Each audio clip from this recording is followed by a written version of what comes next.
a tongue tie can be one of those reasons because finally someone's talking about the tongue. I don't know what to believe anymore. I don't.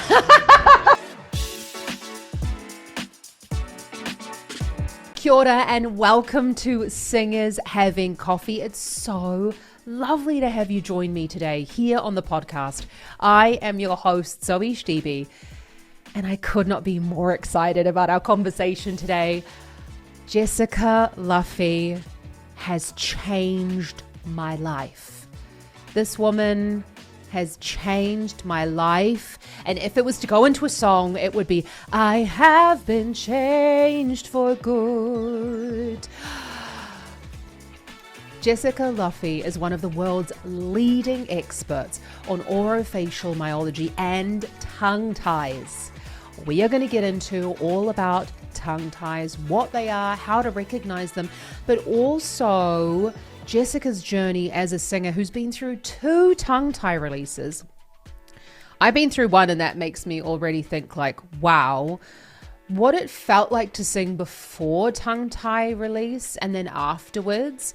And also what her clients and her patients are saying about the tongue tie, including myself. We're going to go into a little bit of detail about my journey with tongue tie and how I've really discovered my voice since having my tongue tie release. But Jessica is an amazing professional opera singer, and she works in vocal performance as a soprano. She's a professional singer, orofacial myology, and airway health. So early in her career as a professional singer, she was introduced into the field of orofacial myology, and she immediately developed an obsession. But we're going to hear all about that from Jessica herself. Let's get straight into the episode. Welcome, Jessica. So I just said in the introduction before we came on today that I actually got like a little bit emotional because honestly, you've literally like changed my life with this. Like, I know you've probably heard that. And actually even the dentist that did my tongue tie said exactly that, like, oh, we hear this every day.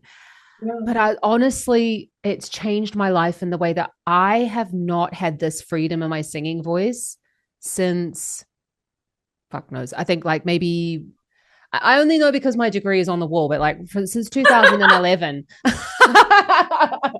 Because my Yeah. degree's over there and is not behind the camera. And I'm like, yes, so I can remember how old I am. No, but it's more, like literally since I finished university, I think that's when my voice issues like kind of started and began. And I experienced for the first, like this week after, there's no pain anymore and all like singing's becoming much easier. I was like, oh my God, yes, this is the voice that I like. This is the voice that I know, that I remember, the one with no passaggio that people would talk about, like the voice that I had when I was like 20 or even 16, 17. And like that color and everything, like I feel like I can finally recognize it again. I mean, you're nodding, so I'm assuming that like this is what other people tell you as well, right? Yeah, well, yes, I hear this a lot. And I also hear something that is perhaps even more sad, which is sometimes people have no experience of what they think their voice is. They just have a feeling or like an innate knowing of, for example, like, I don't know what Fach I am because I kind of straddle 2 to 3 different ones and I never really fit. And so they have this kind of like ugly duckling syndrome where they're like, nothing feels right. Mm, And it just like hurts all the time and I can't do it and I don't know why. And unfortunately, almost all of these people quit because it turns inwards and people assume that I just wasn't born to be a singer. I don't have the talent. I just can't, it doesn't come to me as easily as other people. And the saddest part is that all of those things are absolutely true, but it's not because of you. It's because of your tie. mm-hmm. So on the rare occasion that I happily find one of these people and they're courageous enough to go through their tongue tie process, I mean, they absolutely weep afterwards because they They're like, I dreamt that this was inside of me. There was this little tiny spring of hope that I could sound like this, and I thought that it was too good to be true, but I just wanted to find out, and now to know that it's true is the best thing that could ever have happened, right? Well, I Wow. know. It's just, Wow. And like, I'm just like, you're gonna make me cry. I know. I literally don't wear eye makeup anymore because I just cry every day.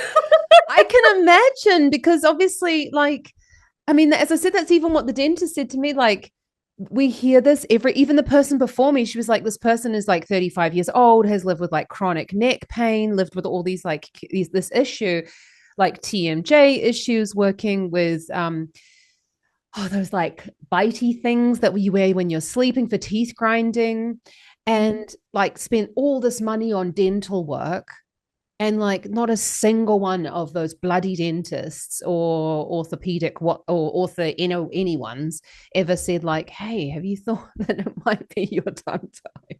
Yeah, I know. And this is usually where people ask the question like, well, if it's so life-changing, why don't people know about it? Or why Yeah. don't more providers know about it? So the short answer is because tongue ties have obviously been around as long as humans have been around, but there was an old definition that lasted for decades, which was basically in the American system. If you have a lisp, you have a tongue tie. If you don't, you don't. And that's kind of like that's all we thought about it. And that was kind of it. And it was only maybe 10 or 15 years ago with the start of Dr. Zaghi. If you want to look him up, he's like the original like god of tongue ties. He still Mm-hmm. practices in California. And he does a lot of incredible research. He's just wonderful. Well, I'll Um, put his details down in the description. I think that's yeah, awesome. he sort of brought tongue ties back into the light and challenged all of us to make a new definition because um, he works with sleep. That's what he's really Okay. interested in. And so one of his very famous research projects was how myofunctional therapy and a tongue tie release can vastly improve sleep apnea by 50% or more in adults, which is a crazy number. I mean, even CPAPs don't have that high of a number because people hate wearing them. Mm-hmm. So, I mean, if you wore it all the time, usually it works better, but people don't because they hate it. So the fact that this actually ended up performing better than what is like the universal sleep diagnosis right now is stunning. So the shorter answer is people don't know about it because we're still learning how all of these integrations happen. Okay. So everybody who, that does myofunctional exercise and stuff, we know that it affects your fascial lines. We know that it affects your posture. We have that knowledge through experience. And as you learned from your dentist, the dentists and the patients themselves have that through their experience. But we don't yet have a very reliable way to measure it. So that's why it seems like the science and the system is a little bit, quote, behind because we haven't put it into hard data yet. But Mm-hmm. if you're talking like soft data and relational experience, oh my God, is it there? It is there. It is everywhere. Yeah. That's amazing because that's actually exactly what a student asked me today because they are tongue tied and they were asking me, they were sort of like, Zoe, take the bullet for us and we'll see how it goes. And then they were asking me about it and they're like, but like, why didn't everybody know about it? Like as if it's someone's sort of fault that maybe like they weren't told or I wasn't told. And actually, exactly like you said, I think, I mean, it's really annoying. I think I'm really annoyed about this, but at the same time, I do understand if it's like 10 or 15 years old. Maybe I could have sang a little bit better 10 or 15 years ago. Maybe it would have stopped me from, like you said, maybe it would have stopped me from giving up singing. I gave up singing because it actually became like, I mean, I teach singing, but it really, I gave it up performing because it was so painful. And just even singing like one song, and I'm a classically trained soprano like yourself, like one song would cause me such headaches and such pain that I could not get through the whole thing unless I added in a lot of like body control of like holding on to the sound. But then I was just like fucking knackered at the end of it. Yeah. So, yeah. It's uh a metaphor that I like to use is sort of like so if singing is a sport, which I believe in my soul that it is, or I wouldn't do Mm-hmm. this. But if singing is a sport, let's imagine that we're all runners. Runners are different heights, sure. Singers are different heights, different fox, different body types. We're all okay with all of those things. And yet there are certain like false universal assumptions in the singing world, like everyone has the same tongue. Everyone's tongue should be relatively long and relatively wide, and none of those things are true. I can tell Mm-hmm. you because I see thousands of tongues all day long. Ain't none of them look the same. Whether they have tongue ties or not, everyone is just a little bit different. And so when we teach or even just like socially in this career say things like, well, everyone should do this and everyone's tongue should do that, blah, blah, blah, it people start to filter themselves out like you did, like I did, where we say things like, oh, well, I'm not that, so I guess that takes me out of this, Mm-hmm. right? So, yeah, that's a common thing too. It makes me so sad for the people that genuinely think that it's something to do with them. Like, I mean, like I went through, thinking that it's literally like their problem or their job or like something that's just, well, that's just their life now, like they're just someone who doesn't have a very Yeah.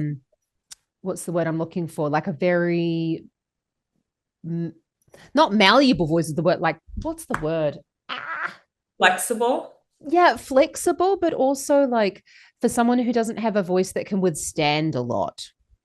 I sort of always, Oh, delicate. yeah, like maybe someone who has like a more delicate voice rather than someone that can, I'm thinking in German, I'm thinking like belastbar. So I'm like, my whole day's been like speaking German. But yeah, I think these people like make assumptions about their sound, and then as you said, like they filter it through, and they're like, okay, well, I'm the problem. But you said Yeah. that I mean, you're a professional soprano. Did you Mhm. always sing? You've been through two tongue tie releases, which I just think is Yeah. amazing. But like, did you always sing? If we're to like, let's go back a little bit. Were you always a singer? Yes, I there was a brief period where I wanted to be a ballet dancer first, but then I'm almost 6 feet tall now, so that dream got canceled. Oh But no. but yes, I always have loved singing, and it was never really even a question of like what I was going to do when I grew up. It was like, I'm a singer, duh, that's what I'm going to do. I'm going to sing, right? And so I would say like if we're being completely honest, I was one of those people who like had a lot of very raw talent and not a lot of skill, Okay. um, and was just sort of pretty enthusiastic about stuff. So I would not say that I was at the top of my vocal class, but I was not in the bottom. I was just pretty firmly in the middle. And as I got older, so undergrad went more or less fine. I did my undergrad in 3 years, and at the end of the third year, I was really struggling because I was in Oh. a lot of pain. I had really poor endurance, and I couldn't translate into action what any of my, not only my personal teacher, but like when I did master classes and stuff, nothing that anyone told me ever made anything better. And Mm-hmm. again, this is what I'm talking about when I say, like, when you don't know, you just assume that it's your fault, Yeah, of right? course. So I believed, well, I don't think it's an intellectual thing because and this is a big red flag I see a lot. If people unlike sorry, if tongue-tied people, they understand good vocal technique. They have the knowledge. They know why it works. They have the anatomy, and they even usually, when they teach other people, are really great teachers. But when they go to do it themselves, they can't because Mm-hmm. that is literally prohibiting them. So again, it turned into this thing, well, I guess I'm just not good enough. That's just the way it is. So, one very specific example, which is also very common, is I never practiced because I hated it. Not because I didn't want to. I have a lot of discipline, but I didn't want to because to me, practicing was like walking into a room and rolling dice and just rolling dice until you roll a double six every time. Well, that's not going to happen. So why on earth would I even bother doing that when all it does is put me in more pain and Mm-hmm. frustrate me more? So I never practice. If I did, I would do like some mental silence stuff, but I just skipped right over it. That's a very common thing for people with tongue ties. Mm-hmm. And um, lack of consistency is another huge one. So I never warmed up. I never cooled down because, again, whatever came out of my mouth that day is just what came out. I felt like I had absolutely no control over it. I remember singing, and at one point I got extremely frustrated, and I just thought to myself, why am I even taking voice lessons?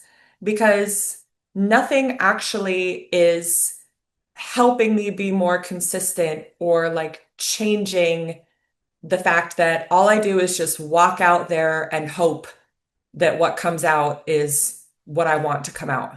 Mm-hmm. So, people don't necessarily need to have all of these things. I also had pain and endurance issues, but it is very common for people just to have the anti-practicing bug and the I can't control anything bug. That's a very common thing too. Mm-hmm. So anyway, But can I just interrupt and ask, how did you learn your songs then if you didn't practice? wrote, Ah, okay. yeah. So then that becomes another emotional thing because you feel so guilty, right? You're like, I know I shouldn't be doing this, but this is the only thing that I can stand, Mm-hmm. right? Yeah. Yeah. So Just like there's, basically like learning it and regurgitating it like straight away kind of thing. Okay. Yeah. yeah. Yep. Yeah. Just listening to it over and over again. Um, I would like speak through words. And I would sing maybe a couple of notes here or there, like a high note, but usually not for very long because then I would just get frustrated and stop. So, Wow. yeah. So anyway, so that was my third year of undergrad. And fast forward, I go through grad school and things get a little bit worse. They don't really get better, but they just, they kind of plateau. And at grad school, at least here in the US, that's when the cream really starts to separate as far as not just talent-wise, but like who is really going to be a professional singer? Like Okay. who is genuinely going to do it and who's just kind of like this is their last hurrah? And Do I people was, go to graduate school and spend all that money if they're just like, I'm just gonna give this a bit of a shot? well, they do because I know them. Wow. Yeah, yeah. But so the grad school was frustrating because I wanted to practice. I wanted to like separate myself as one of those people that like took this seriously, and I still had all of the same issues. And in grad school, I started to get more severe symptoms, meaning I could not sing in tune, and that is a huge problem, right? Mm-hmm. And that became an entire drama on its own because I hear pitch very well, but the tie, and this is another common thing, not in the whole range, usually in the upper passaggio. Um, I could never stay in tune, never ever. And I also couldn't hear that I was out of tune because if you think about it, if you think about it, my chords were singing the right note. Yeah. But by the time the tone made it into my mouth, where my tongue has to modulate it a little bit or modify it into a vowel or whatnot, ruins the overtones, and now I'm flat. So I had no idea in the moment. Yeah, so that was a wild ride. So anyway, to sort of keep this story going a little bit more quickly, um, how did I find out? A total accident. Honestly, the reason I'm doing this entire career is totally by accident, fate, whatever you want to call it. My father is a dentist. He specializes in TMJ, sleep, full body integration stuff. And at that time, he was invited to a myofunctional therapy class and he couldn't go. And it was hosted online. And I had been picking his brain for a long time about like, do singers need expanders? And we would talk about stuff like that. And he goes, oh, by the way, here's this thing. I don't know what it is, but I can't go. So you take my ticket. And I'm like, okay, whatever. I don't know what this is. No idea what was going to happen. I show up and I am just obsessed with every single thing that they're talking Wow. about. I remember sitting there and I remember thinking, finally, someone's talking about the tongue. I've had tongue tension for 5 years. I've taken all these anatomy courses, and all we talk about is the larynx, the larynx, the larynx. And finally, here we are talking about the tongue.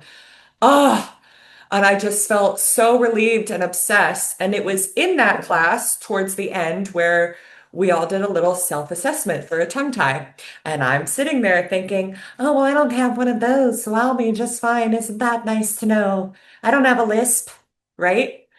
And then we do the test. I epically fail. So I had what we can consider a class three modifying to a two.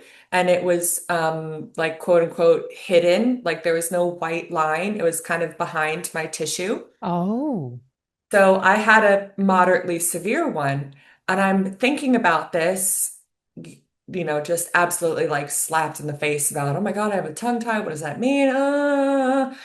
And I thought to myself, well, you know what? My tongue tension is so bad. I am so close to quitting anyway because I just can't stand this pain and this frustration anymore. What's the worst thing that could happen? yeah. The worst thing that could happen is that they cut my whole tongue out and I can't talk anymore and I become a mute for the rest of my life, you know? We have to go there, right? Like the worst case is I bleed out on the chair.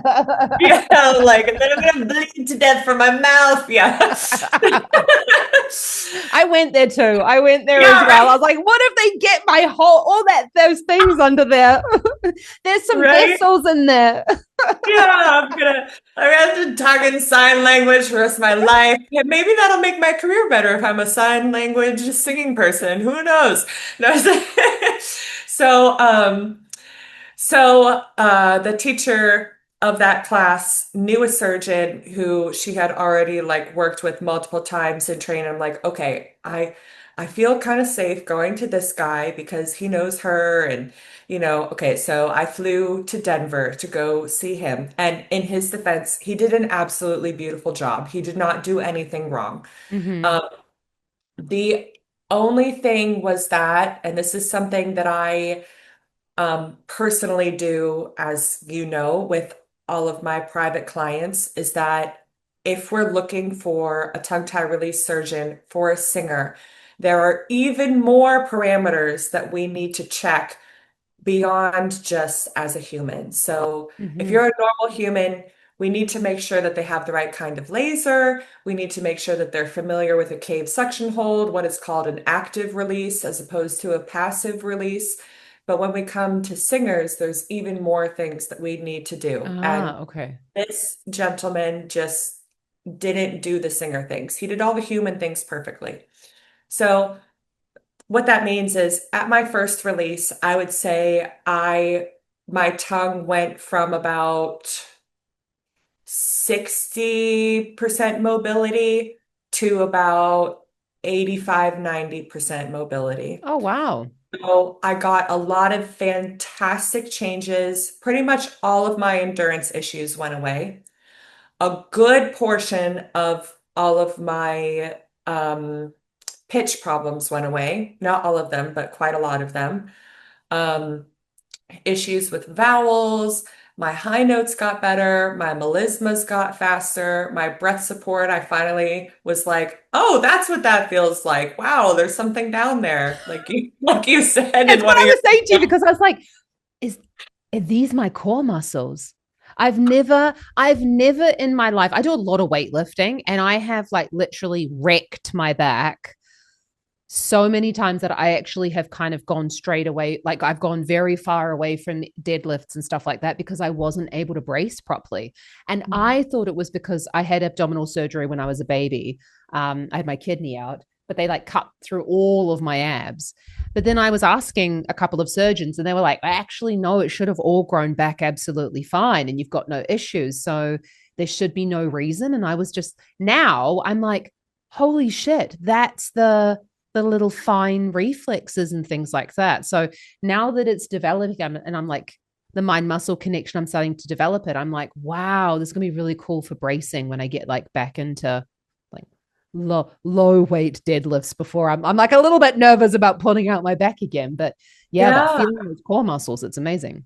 Yeah. So side note, if you're listening to this and beyond just being a singer, but you like are really into sport and stuff, yes, tongue ties are a big thing in the sport world right now because it has a lot to do with pelvic floor.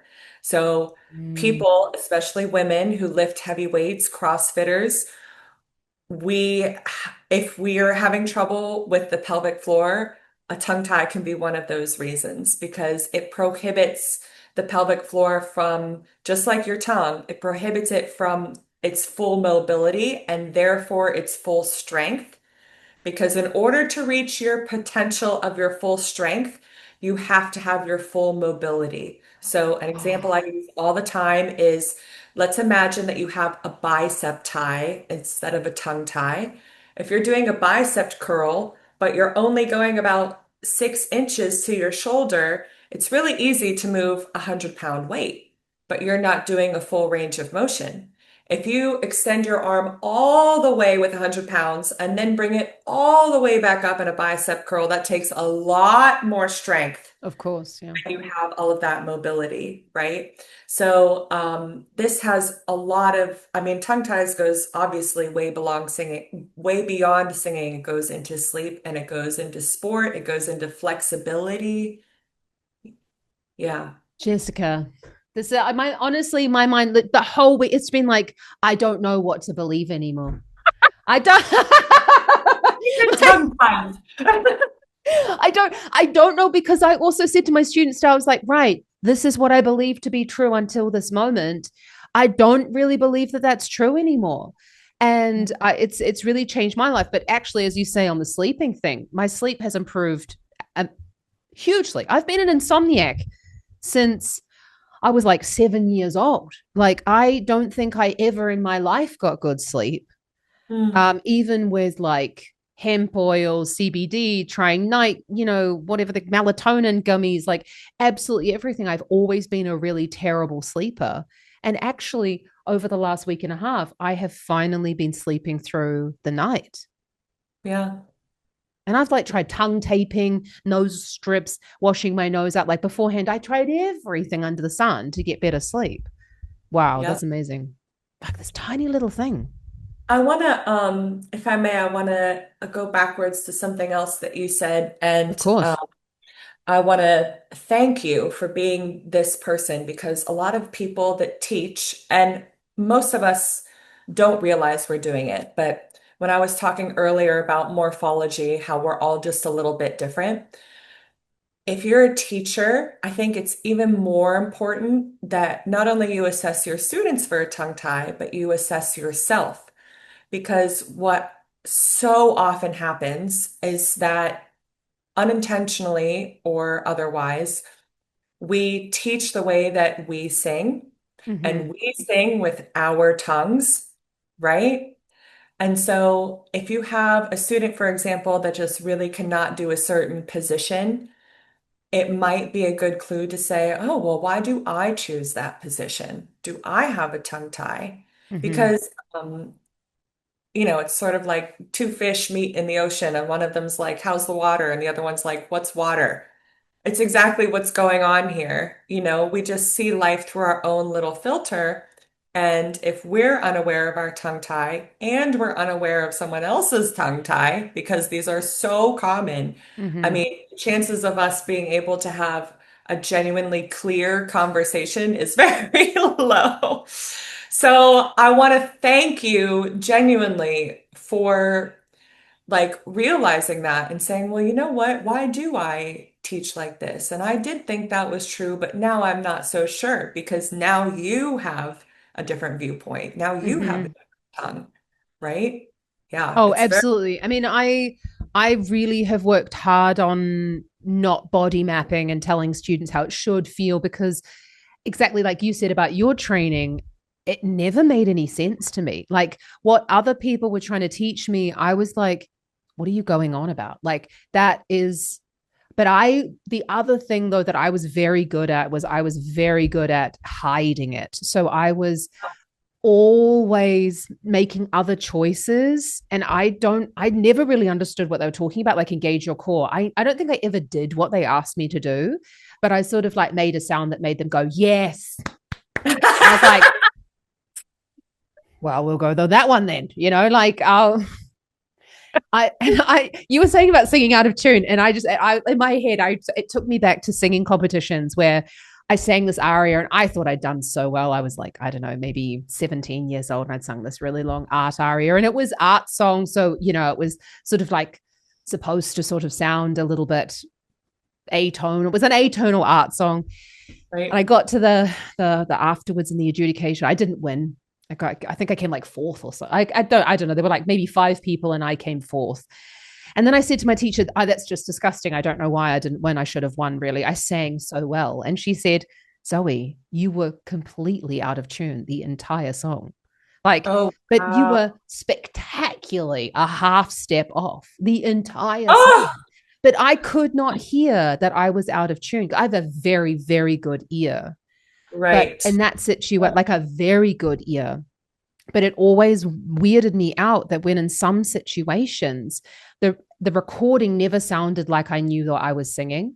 Like I was Yeah. always a little bit out of tune. And I'm like, I have an excellent ear. I don't know what's going on with this. So that's really like brought another thing to light. Like I've noticed now I have to relearn tuning a little bit because Yeah. everything's a little bit sort of woo. I don't have to it's all a little bit free, but it's been quite incredible to learn that that's also one of the sort of big symptoms, I suppose. Yeah. Actually, I have a funny story about that. I have a client right now who has perfect pitch. She's a singer, and her pitch is so perfect that she can actually sing quarter tones. She does a lot of really modern music and she can sight read quarter. Yeah, it's freaking amazing, man. Wow. But what's fascinating is that her tongue tie is pretty moderate. So when she had it released, what we discovered was she was adjusting pitch inside of her mouth with her tongue instead of just with her cords. And so even her pitch got a little messy. And she said it was really weird for her because she would never, it drives her crazy while Yeah, of she's doing course. it because she knows, right? So that's just a really fascinating example of how it can work like that because it's again, it's not the problem isn't in the chords. The problem Mm-hmm. is in the mouth, that sound gets distorted and now it's quote flat, wrong, or even sharp sometimes. Yeah. Wow. Fascinating. But you must have felt like quite a lot of after your first tongue tie release, like if you've these like quite large things like endurance and Yeah. pitching and being able to sing more color. I mean, you're a soprano. So of course it's like our bread and butter to sing a couple of like at the end, in some songs. But how did that make you feel then afterwards? Did you suddenly feel Oh, like maybe this is something for me, or like this is the version of me that I knew was in there? yes, yes. I felt the first thing I felt was, like you said, like a little pissed. Like a little pissed, like, and also honestly just kind of pissed at myself because I was like, I can't believe you almost didn't do this. Because you look back on hindsight and you're like, I had so much tongue tension. Of course, it's a freaking tongue tie. Hello, hello. Why would you think that those things wouldn't be connected, right? So after my But how first, were you supposed to have known that you like tongue ties exist? Like, how were you supposed to know oh if you no, couldn't see I the mean webbing? that, no, I You just were just mean, being really hard on yourself. well, I was like pussyfooting around. Should I do it? Should I Okay, not? okay. Yeah, yeah. And also, there may have been someone, but I did a lot of research and I couldn't find a single singer anywhere who had done this. So I felt like I was walking off the cliff. Like, all right, we're gonna take one for the team here and just Mm-hmm. see what happens. There always has to be a first. Yes, so it's gotta be the first lemming. Here we go. Yeah. But afterwards, I felt not only just physical relief, but like so much emotional relief because as I'm sure you know, and people who struggle with pitch, especially people that have good ears, people can be very mean in how they talk about Very. pitch. Very mean. I mean, they just assume you're an idiot. Yeah. So, I felt so much relief that, oh my God, it wasn't me. It Mm. wasn't my fault. I really did understand all of these things, and I just really couldn't do it. You give yourself so much more grace that unfortunately we don't give ourselves, and we should, right? And I also just felt this immediate sense of relief from the fact that I was always so jealous of the people that where this came so easily. They're like, oh yeah, I just warm up and then I just sing and then I'll just practice tomorrow. And I'm like, what do you mean you just warm up and then you just sing and then you just practice? What the hell? I thought these people were liars and or that like I just, I it's right, right? You think, what the hell's wrong with you? You You just sing warm up. 2 days in a row? How do you do Yeah, that? and they're like, yeah, I just do it like that. And then you're like, well, goddamn you, you know? And then and then I go through my release and I'm like, oh, so you just practice. I get it. And then you just warm up and then you just sing. And I became slowly one of those people that I had so jealously idolized. Mm-hmm. I realized, oh my God, everyone really should be able to live like this. Mm-hmm. Everyone should be able to just warm up. Everyone should be able to practice and get better. Not practice 10 hours and make one middle voice note better. No, if you spend an hour practicing every day, you should get a lot better very quickly. And if you're not, walk over to a mirror and look at your tongue because everybody should be able to do all of these things. Mm-hmm. So I think that was probably the most important thing for me personally after my first release. Yeah, I had my shoulder tension go away and all of these wonderful, wonderful things, but it was just like I finally felt like I got possibility and genuine hope back. And when you are able to warm up and practice and get better, your entire mental outlook radically shifts. And I feel like I'm sure you probably feel this too already, is that you finally get like real confidence, not Mm. full confidence, not like, well, I'm just gonna hide it. No, you have real confidence because you finally have real consistency and you're not afraid because you know you're in control and you know what's going to happen. And you know, even like to a point, you know that you can fix certain things if it starts to bomb in the middle. And Hmm. that is like the gold standard of professional happiness, right? Yeah. Yeah. Oh, I completely agree with it. I think I started singing, I think maybe like 4 days afterwards. And like just making some vocalizations. And I actually practiced for the first time properly, like a full 45 minutes yesterday. And I was like, I don't think I've practiced actively in maybe 10 years. Yeah. And I was like, wow, no vocal fatigue. I then went on to do band practice for another 2 hours afterwards.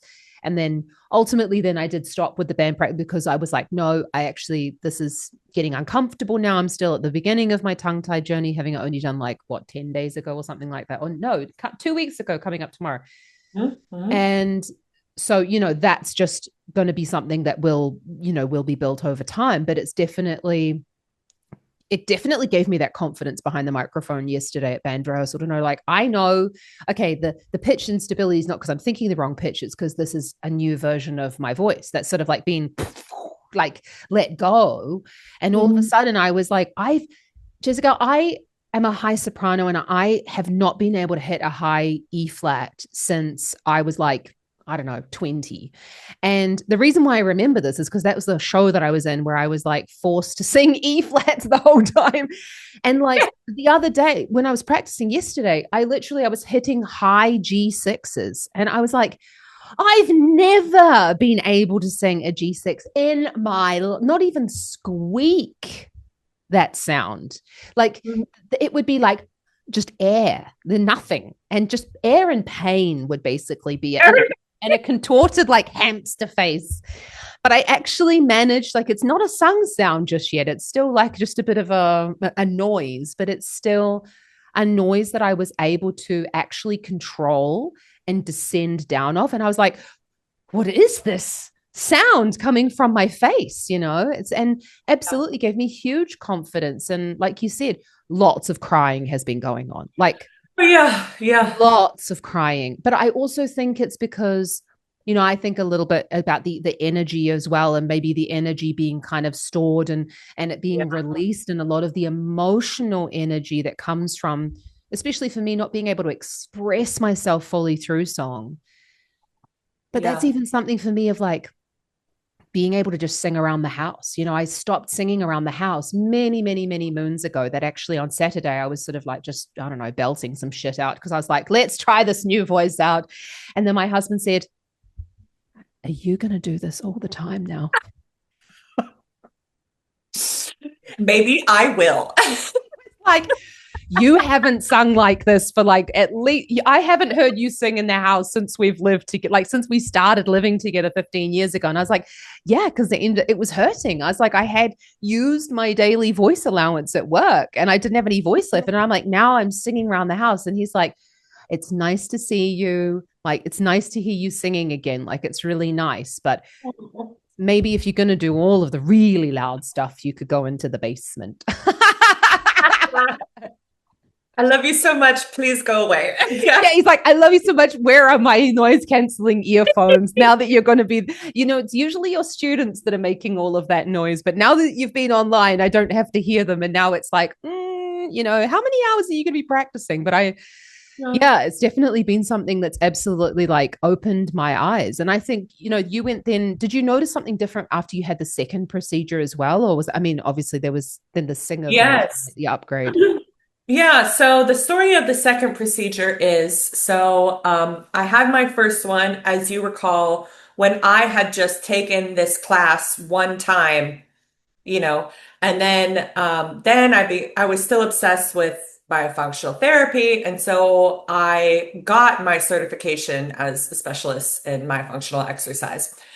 And then I started teaching that. And I actually didn't work with singers right away because I was too afraid to work with them. And I was like, I don't really know, like, you know, I don't really know what to do and what to give them. And eventually I reached a point where people were just finding me and asking me, like, can you please help me? And I was like, I really don't know. And they said, well, you know better than these other people that I've been to, just guess.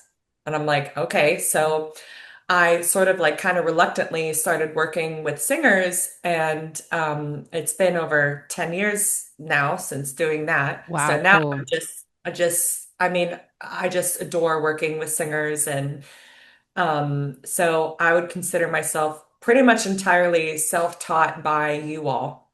Mm-hmm. And over this past decade, all of that experience just sort of solidifies into a lot of very clear patterns that all singers have, and certain patterns that certain ties have in singers. So it was during that time when I was learning and then teaching and then feeling confident that I started to notice that there were a few small residual things that I had in my own singing that I would walk you guys through all the time. Mm-hmm. And I thought, okay, I think this is because when I had my first release, it just wasn't 100% singer focused. And there's a few little remaining things. So, since I had a lot of experience and connections during that time, I approached my surgeon in New York that I send most of my people to if possible. And I asked him, and I said, would you be willing to just kind of open me up and see what's in there? And if you need to take a little, like give me a little bit more release, great. And if you don't, then don't. But I'm having these symptoms, and I think I still might have a little bit of a restriction in there. Would you feel comfortable doing that? And he said, yes, if you see yourself as one of your singers with all of these issues, I trust you. Let's take a look at it and see. And so I went up to New York, got my release. He opened me up and he goes, yeah, there's just a little bit here on this side and there's a little bit here and here. So he released me. And so what I would call like a full, complete, 100% now isolation, mobility, function of my tongue. And Wow. that release was the first one was fantastic, but the second one, where it's 100%, and this is why I'm so obsessed with finding a good surgeon, is because that you would think would be like, oh, 10% better because I went from 85 to 100 or 90 to 100, right? It was not 10% better. It was like 50% better. Wow. Endurance was better. My high notes were ballin'. My melismas were even faster. All my pitch problems disappeared. My pelvic floor integration got even better. My human body flexibility got better. I used to have a lot of lower back pain, gone. So I literally can't say this enough. It is so important that your myofunctional therapist helps you find a surgeon. And when you're a singer, that they help you find a surgeon who goes, quote, deep enough and who will release you 100%, who isn't afraid to like be a little bit more conservative, because that last little 10%, normal humans don't need that. And that's okay because they're not doing all of these gymnastics in their with their tongue and their apparatus for 3 hours straight singing a Wagner opera, right? But singers are. We are doing sport specific movements with our tongue and our soft palate and our larynx and all of these things that normal humans, frankly, don't even know can happen. And that's just like a normal day for us. Mm-hmm. So it is so important that your team knows and understands that it should not be your job to find a surgeon. Your Myo should be the one who's helping you with that. Oh, So wow. yeah, my second release was fabulous. It was like, yeah, It must amazing. have just been like another big boost of confidence as well to know, like, okay, this is actually something that I can get better at. And it's hard, I think, especially when you're a talented person or your, natural balanced voice or whatever we want to call it, um, to not feel like you're grasping like the things that are being asked of you, and to have that, like, you're like, I know that it's in there. I know the sound I want to create. Why isn't this apparatus doing what I want? And Yeah. yeah, to know that it's not this, but actually this. You talked about Right. doing a bit of a test though. Yeah. Um, what test can we do though if we wanted to double check if we're tongue tied? Because you said it's quite. I got asked it actually by someone. They were like, "But is it really that common?" Yes. Okay. Unfortunately, it is. It is very common. It's sort of like how many people wear glasses? Okay. Is wearing glasses ideal? No. All humans, theoretically, in a perfect human, if we grew them in a test tube, would not need to wear glasses, right? But how many people do wear them? Quite a lot. Are there different kinds, short, nearsighted, farsighted? Yes, it's the tongue ties are exactly like that, right? Okay. And so yeah, so let's do a test together. So the first thing is if any of these things that I've been saying is like making you uncomfortable and you're feeling like, oh my gosh, that really sounds like me, that's the first test. If you're like, wow, that sounds really familiar, okay, that's the first test. That was definitely me, because I mean, I found you through a workshop that you did through Voice Study Center, and I actually, it's funny, I usually don't watch the masterclasses that I buy, because I buy them and then I watch them at some other point during the year. And because I have a couple of students with quite prominent tongue ties where it's like right to the front of their tongue, I was really interested to watch your talk. And Yeah. it just happened, someone cancelled. And I was like, you know what? I'll watch Jessica's talk all about tongue tie so I can help my singers. And exactly the same thing that you just said was happening to me as I was going through. I was like, but that's me, but that's me, and that's me, and that's me. And all of the examples from your patients, I was like, but that's me, and that's me, and that's, I was like, and then you did the test at the end, and I was like, holy shit. I've got to quickly make an appointment with Jessica. Where's her fucking email? Like, I've got to find out if this is really me. It's absolutely insane. So if you're listening to this and you're starting to panic, frankly, that's kind of normal. It's okay. Just roll, just roll with it, okay? Because I was exactly like that too. When I found out, I was like, "Oh, that's not me. That's not me. Oh my God, it's me. Oh my God, it's me." Right? So, Mm-hmm.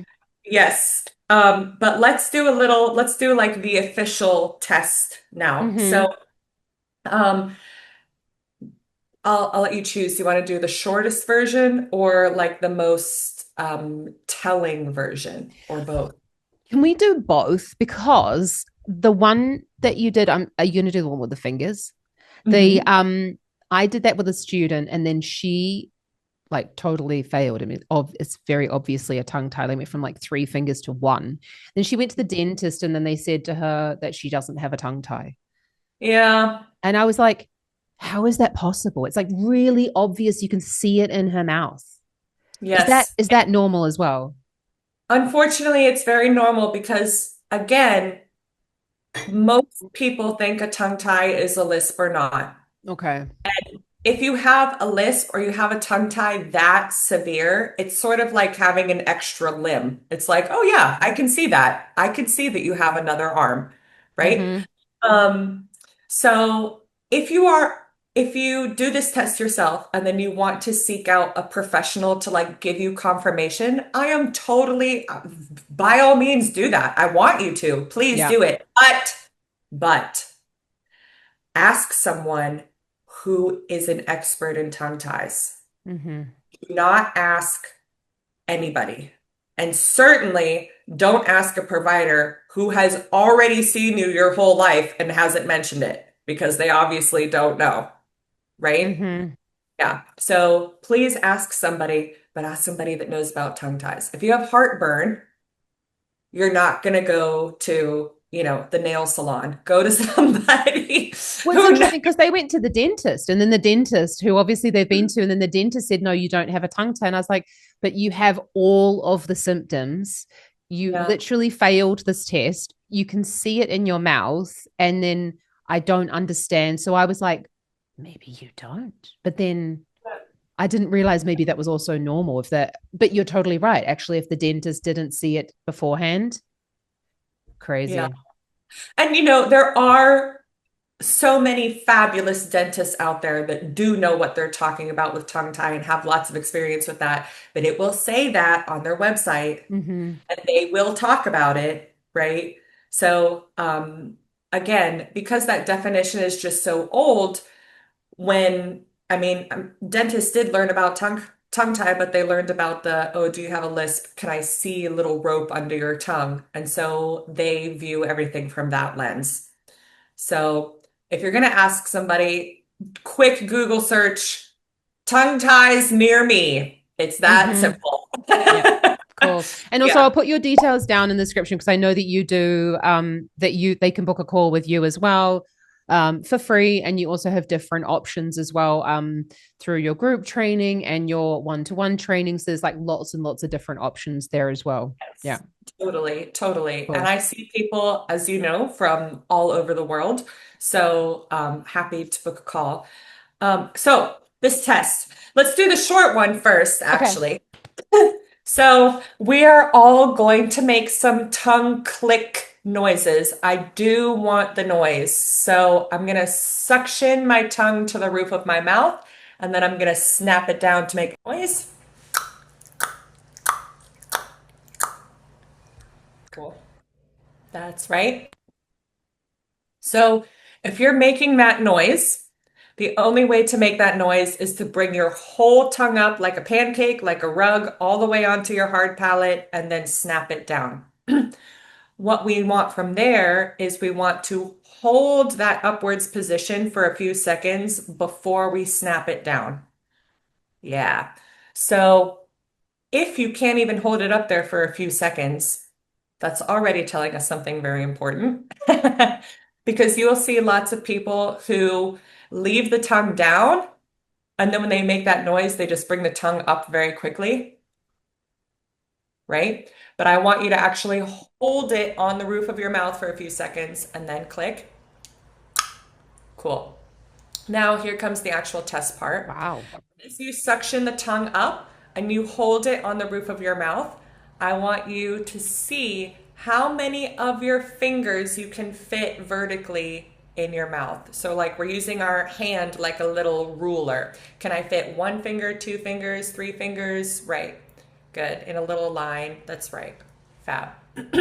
So it doesn't matter how many it is, just take a note of it. I can do three, two and a half, whatever it is for you. Okay, so we're going to remember that number. You can close, swallow, relax. Now what we're going to do is you're just going to give me a big normal smile, cheese. And then you're going to open as far as you can comfortably. So not like I'm undoing my jaw, just as big as I can. Cool. Now, again, stack those fingers in there and you should have the same amount. What usually happens is that when people's tongues are down, if you have a tongue tie, you can fit way more fingers in your mouth with the tongue down than with the tongue up. Mm-hmm. Why? Because the tie is tying your tongue to your mandible.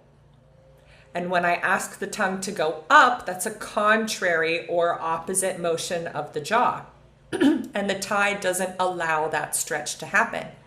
So if you smile open with the tongue down and you can do three fingers, but then you do your suction tongue up and you only get one, that means that your tongue has 1/3 isolation mobility Oh wow. because you're losing those two fingers, those 2/3 Mm-hmm. to the tie. Does that make sense? So why can I still only get two then? Well, you are coming off how many days since your surgery? 2 weeks. Yes. Yes. Okay. It's Yeah. still not at full mobility then. Okay, we'll No, see. no, we're still healing, still healing. Damn it. Yeah. And this doesn't have to be like absolutely perfect. Like if you have three with your tongue down and then with your tongue up, you have two and a half. You're borderline. Let's see if you have any other symptoms before we jump to conclusions, right? But if you go from three to like one, come on. Mm-hmm. Yeah. And I'm sure that if you are one of those people that goes from 3 to 1, you've already been feeling very uncomfortable through this whole conversation because you're like feeling a lot of feelings right now. So you're already aware, I'm sure.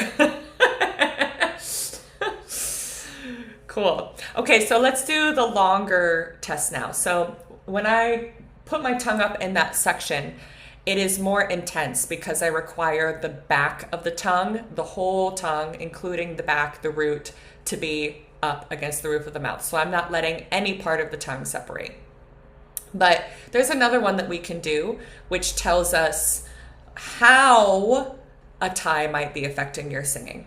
So Okay. we're going to do the same thing, smile open wide, tongue down, just normal smile, see how many fingers we get. People usually get two, 2.5, 3. Great. Okay, so now what we're going to do is you're going to touch the tip of your tongue right behind your top center teeth, in the back there, the back of your top teeth, and very slowly open, smile and open while you're still touching with the tip of your tongue. And again, when you throw those fingers in, it should be the exact same amount as when your tongue is down. And what we are measuring here is the back of the tongue is still down because my tongue is lifted up like a little ramp in the front. Mm-hmm. So we are measuring if the middle and the tip of the tongue is able to isolate away from the jaw. So most people usually pass this test, Mm-hmm.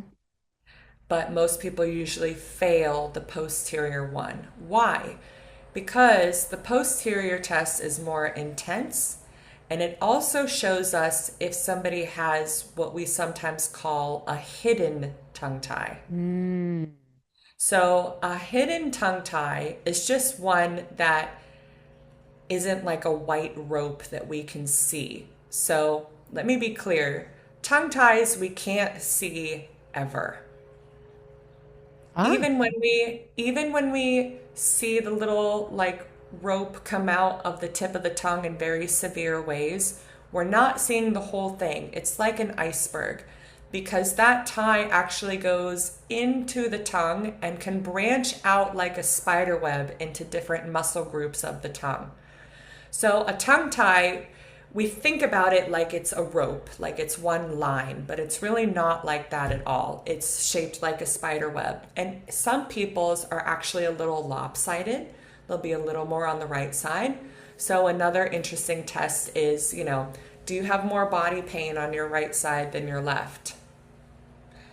Do you have more shoulder pain on one side than your left? Now that you're And saying some, that, I don't know why I didn't make the connection between. I know we said at some point that like my right sort of like pain in general was like, oh, maybe it's more. I didn't actually, since the release, hadn't made that connection, but yeah, I can still feel it on that right side. And yeah, that's where I was experiencing the headache, a lot of the shoulder pain. I've still got a little bit of lower back pain, but I'm assuming maybe that's also because I'm healing and stuff like that. Also could be a couple of yes. different things, but it's Yeah. so like that whole side. Oh wow. And And I again, noticed actually my carpal, like some of my carpal tunnel symptoms have gone as well.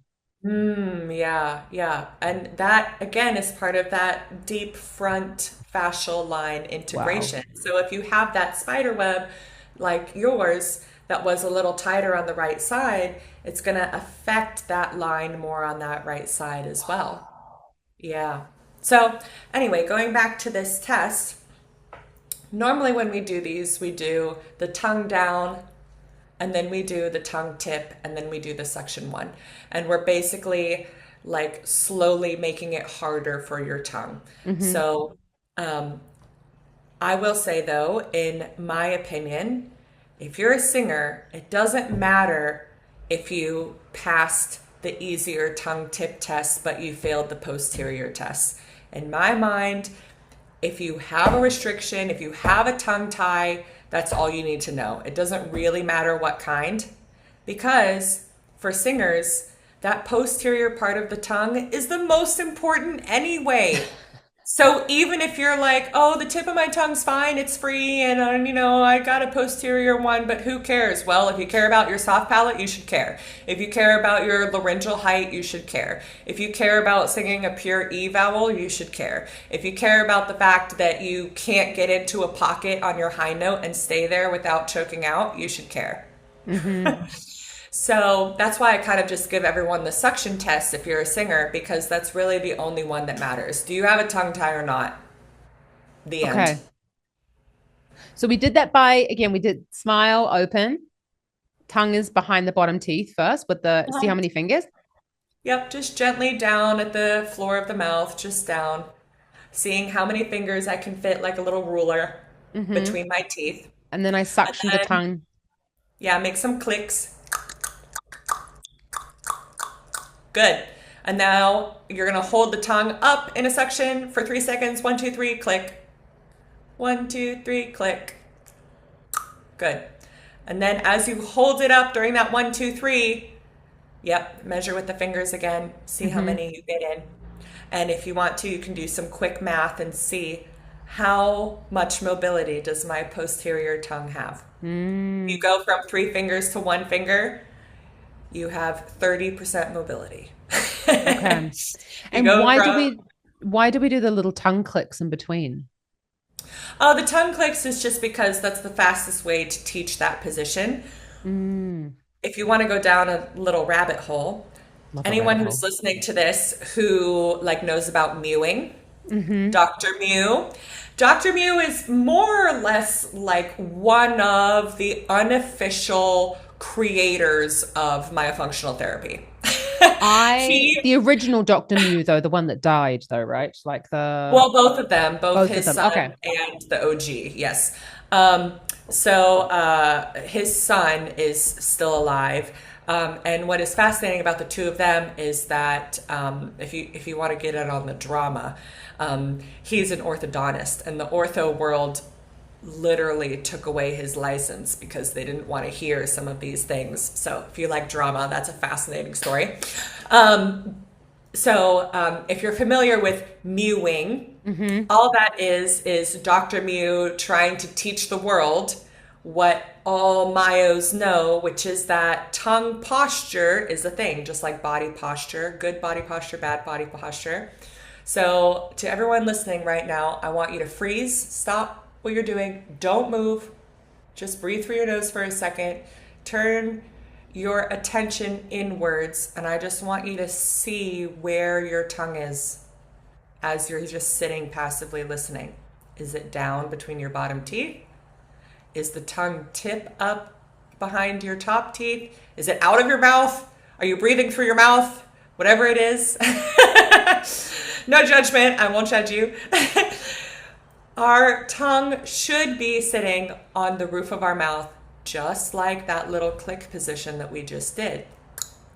So if you are one of those people that found those clicks very difficult, I can guarantee you that your tongue has been slumping in there like bad Hmm. body posture. Yeah.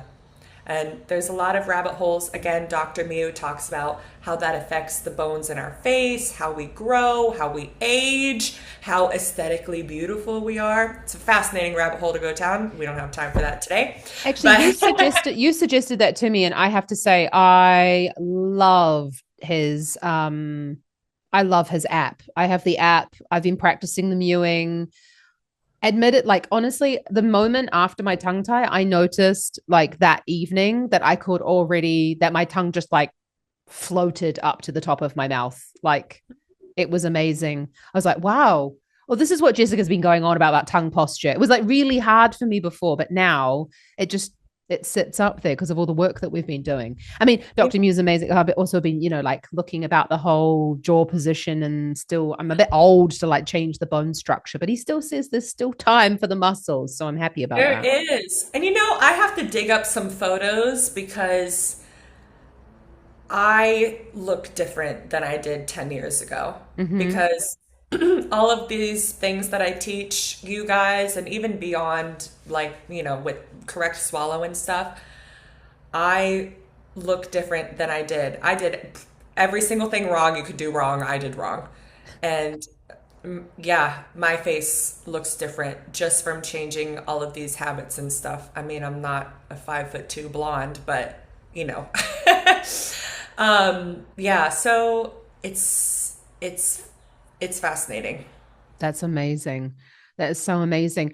What would you say to someone though that so if someone is experiencing this, you would say book in with someone like yourself, a myofunctional therapist to double check the tongue tie and kind of learn about the next steps. Yeah, so whoever is assisting you with your exercises should be like your primary caregiver through this process. Mm-hmm. Whoever is helping you with your myofunctional exercises. Because if you want to go through this surgery, you cannot just walk in and have them cut it. You have to perform what I mentioned earlier is an active release. That means that you are awake, you are holding positions with your tongue while your surgery is happening. Obviously, you're numb and you don't feel it. Yeah, but you don't just lay there and they just saw it out of you. We have you hold different positions because, again, everyone's tongue is a little bit different.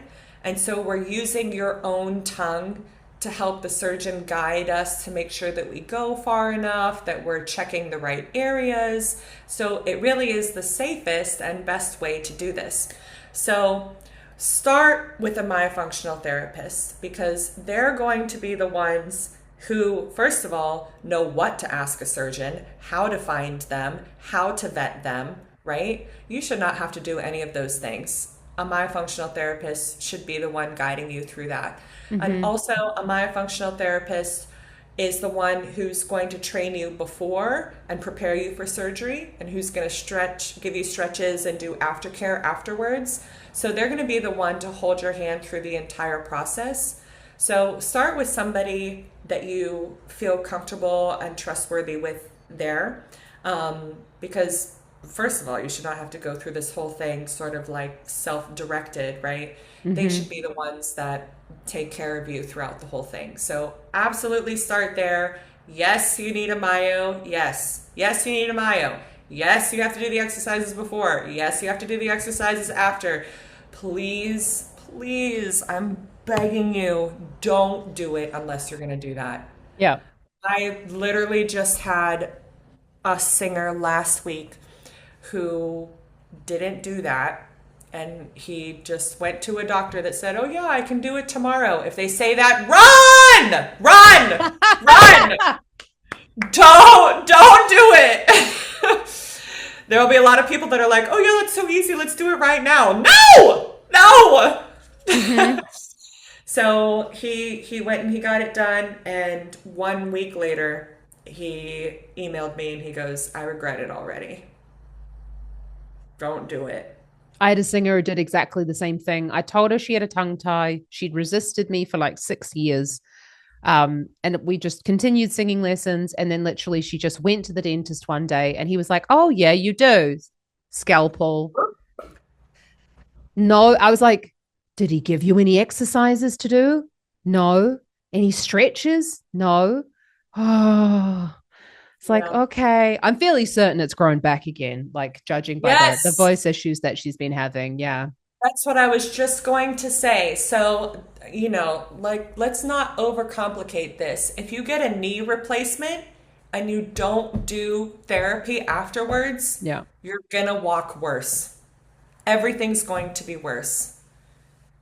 So, and the other thing is that this tissue, because it's a restrictive tissue, if it will reattach because the only thing that stops it from reattaching is having new habits and doing stretches and not living your life the way that you did beforehand. And Mm-hmm. a myofunctional therapist is going to be the one who recognizes those patterns and helps walk you out of them. So if you just cut it and then you keep living your same life exactly how you did, it's going to be worse than if you Yeah. didn't do it at all. Yeah, What would you so what would you say to someone then if they were like thinking like, "Oh, well, this can't possibly be," like as I said, like I think both of us kind of experienced issues when we were like a little bit older. And so what someone maybe that's say 20 years old, they've failed the test miserably, but they're like, well, Jessica, I don't necessarily have all these symptoms you're talking about. What would you say to that type of person that maybe, okay, maybe they're a singer, maybe they're not, but what if they're saying like, well, what is this going to do for me? Because I don't necessarily have that kind of pain that you've experienced. Right, right. Well, first of all, I may be the tongue lady, but I'm not here to just like saw everyone's tongues off. Like, you know, nobody is saying that you have to get this done. What I am saying is that if you are diagnosed formally with a tongue tie by someone who knows about tongue ties, and you're a singer and you're having trouble with specific things that never ever get better, what I am saying is that that is caused by the tie, and you will not be able, through just learning more technique, to make progress. Okay. So, do you have to get it done? Of course not. That's always your choice. And it's just, maybe you don't have symptoms of pain. Maybe your symptom is just, really poor pelvic floor engagement, or trouble with E vowels, or trouble with high laryngeal position, or even poor sleep. I have a few singers that their singing is actually pretty good, but they wanted to do it because of their sleep and because of other issues. So, the easier question is just, these symptoms that you're having, if it's migraines, whatnot, would you like those to go away? Mm-hmm. And if you're like, you know what, I can deal with the migraine once a month and it's not really, I don't feel like it's affecting my voice, great.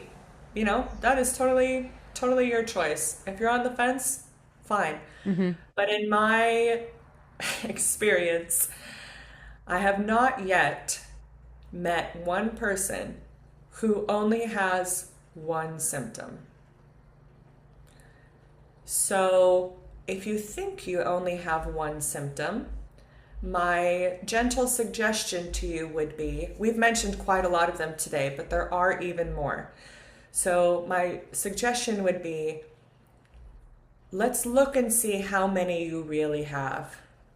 Because you if you have a singing symptom, you probably have a human symptom too. You just don't know it. Mm-hmm. Yeah. And would you almost, I mean, I don't really believe you can guarantee anything in this world, but I No. feel like pretty much after the surgery, it's like there was a huge relief of a lot of these symptoms that I was experiencing. And I suppose I'm as you said, there is more of them. But would you pretty much guarantee that at least one of those things will get better? Like, could you? I mean, you can't. As I say, you can't Yeah. guarantee anything. But like, I Yes. mean, it come for me. I really feel like if you've got this thing holding down your tongue and it causing all of these issues in like different parts of the body, even if you've just got two of those symptoms, would you pretty much guarantee that it will improve something? In my short answer, yes. In my experience, as long as you have an excellent myofunctional therapist and an excellent surgeon and you participate in the process, I always sort of tell people the worst thing that would happen is that everything stayed the same. That has never, ever happened to me in 10 years. Singers, non singers, children, all voice types, all genres, all ages. And never even has only one thing got better. Never even has only two things got better. Three things. Usually my track record at this point is at least four things are radically different and another two are completely solved. Wow. So if that seems like a very high bar, frankly, I totally agree with you because every day that goes by, I see this every day and I'm still like, wow, holy smokes. This is Yeah. it still blows my mind still. Oh, that's So if just it so seems too awesome. good to be true, I hear you. I hear you. Sometimes I think it's too good to be true and I see it happen with my own eyes. So, That's kind of how I feel because I feel like yeah, sometimes, I have become a zealot for this because I really yeah. believe that it has like again such a so like an emotional release, but also, just even I said to a student today who's also tongue tied, she's umming and ahhing about it. And I said, even just the fact that I no longer have shoulder pain, like Yeah. regardless of the singing, regardless of that, I get it, not everybody sings, but even just having no shoulder pain and like being like a bobblehead, I'm like, oh my god, is this what normal people feel like in their shoulders? And not having that kind of tension is quite amazing. And so, I think that it's quite incredible. But Jessica, thank you so much. Can you just tell everyone how they can find you? And Of I see that course. you've also got some courses coming up, which is really amazing. If Yeah. someone's interested in learning more about tongue ties, can you tell us a little bit about that? Sure, sure. So, first of all, obviously work with tongue ties quite a lot. You don't have to you don't have to go through the process with me. If you've already had a tongue tie release, I also just do like rehab afterwards as well. And you can find me. My website is called Myo for Singers, MYO for singers.com. And you can also do tongue-tied-singers.com. We do a lot of, beyond just tongue ties, I consider myself a sports specific trainer for singers. Wow, cool. So even if you don't want to do the tongue tie thing, that's totally great. Um, I do a lot of focus on tongue muscular work in order to get the results that we want. So not like a voice teacher where we concentrate on the sound. I concentrate on how you move and I teach you how to move in a way that is healthy, has more longevity, and also makes the sound better. So if you're kind of interested in maybe a more exercise, visual, and like anatomy specific way of learning some different aspects of technique, I have some courses coming up for that. And also I teach coachings. You're welcome to join me. And also, if you just want to like explore this a little more, you're still a little bit on the fence. My website has tons of stuff about tongue ties, how you can find providers. You can do a follow along video of the tests that we did together if that was a little hard to follow just, without watching us. I have published medical articles on there, all kinds of stuff. Feel free to browse around. I also have a YouTube channel which has a lot of those things as well. Mm-hmm. It's Opus Myo. And yeah, I'm happy to see people for free consults. I'll take a look at your tie. We can talk a little bit more specific about how your tongue might be affecting you. Happy to meet you all. That's amazing. And I also saw that you've got a is it like a 2-day thing starting, right? Soon? Yes, yes.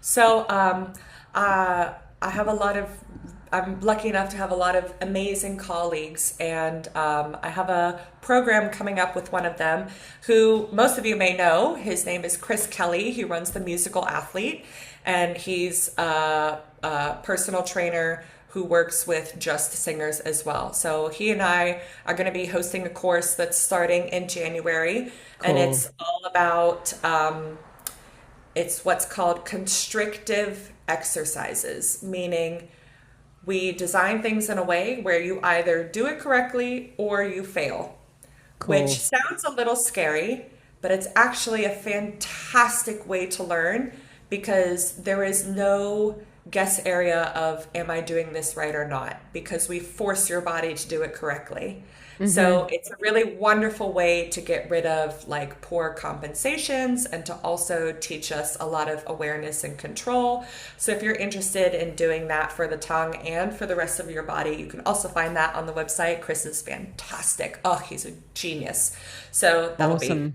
super fun. Oh, Yeah. that's so exciting. I'll put the links down in the description below as well, because I think that's so important to, especially like, I never knew the importance of the tongue. And I think I mean, in terms of like vowel shaping, obviously as a singer, but no one had ever taught me a tongue exercise before. And no, apart from like all of these, like you see it online, like pulling the tongue out of the mouth and like massaging the tongue and all that sort of stuff. And I'm just like, what are you doing? Like, so, I think that that's so fantastic. The work that we've done, I've noticed a huge difference in the way that not only in my tongue posture, and I've yet to kind of really see a huge difference in my singing since the release has been amazing.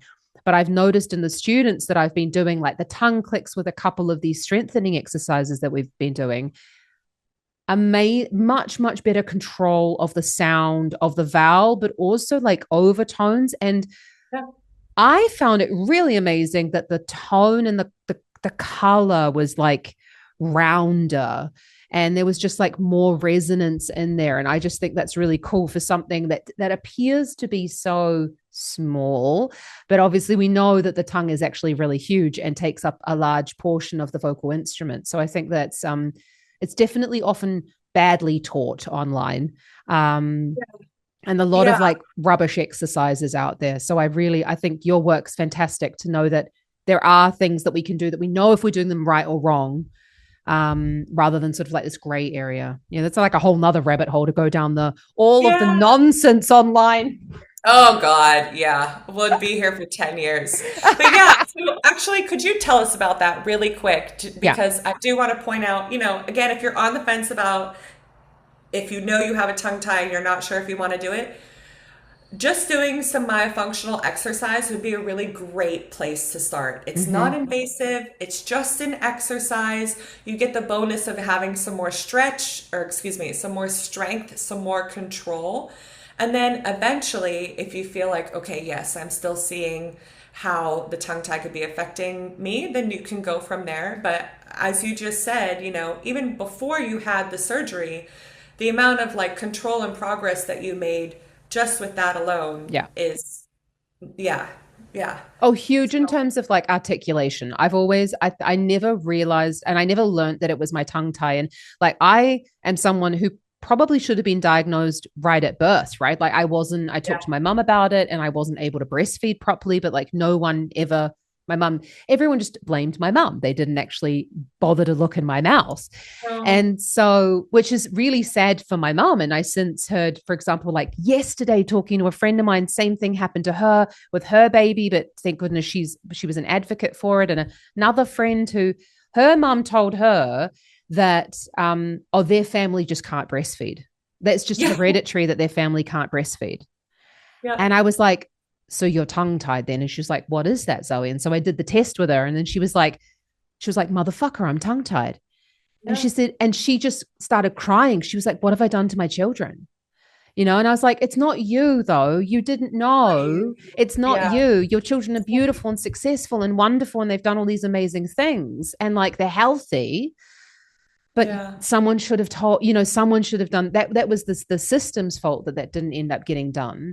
I mean, that went down a separate rabbit hole, but definitely learning about the articulate, like the is strengthening the tongue and not in these like random exercises that I unfortunately have so many students come across and doing online, and yeah. these like singing with the pencil under the tongue and all that sort of stuff, which, you know, honestly, that's what my physio gave me as an exercise. Like we are being given these exercises, or like put the thumb under here to make sure that the root of the tongue's not pushing down. And it's hard when you struggle with these like seemingly very easy singing exercises. And yeah, for the first time ever, I actually feel my articulation strengthening. Even I could speak pretty much normally directly after my surgery, like at the tiniest lisp. And then I remember you told me, like, and actually the dentist said some people lisp, but it's all in your head. Interesting. And so I was like, okay, cool. Well, I'm not going to lisp then, and I'm going to work a little bit harder, and I'm going to work at it. So it's Yeah. definitely helped me. So I just want to say, in the introduction, I actually said, like, if you were a song, you'd be like, I have been changed for good. Because you got to be a song. If it were a song, I would choose the one from Tangled where it's like, and at last I see the light, and now the sun is lifted, or whatever it is, I right? love it. I love it. I was thinking also, like, in that moment, I was like, I'm being pulled in the wrong direction. I think I like it. A bit of Adam Yes. Scramble in there. No, Yeah. Jessica, thank you so much. Like, it's just been such a pleasure, and I just think that this is something. And I decided that I actually talked to my therapist about this today. I was like, oh, I feel a bit bad that I've become a bit of a zealot. And then she actually just said to me, Zoe, why? Because you're going to be helping people and you're going to be helping them to find that experience that you've also had. So, after therapy today, I was like, fuck it. I'm going to be the biggest zealot in the world about all of this. So thank you so much for like opening my eyes. And yeah, I'm really excited for like everything that we can learn about this. Thank you. No, thank you so much for having me. And yeah, it's sort of like learning that there's a new color, right? Yeah. Wow, this has been out there the whole time. Yeah, and like you said, there's so many different rabbit holes to go down, and they're all so fascinating. So, yeah, life will never be the same again, that's for sure. Never be the same again, That's again, right. again. No, thank you very much.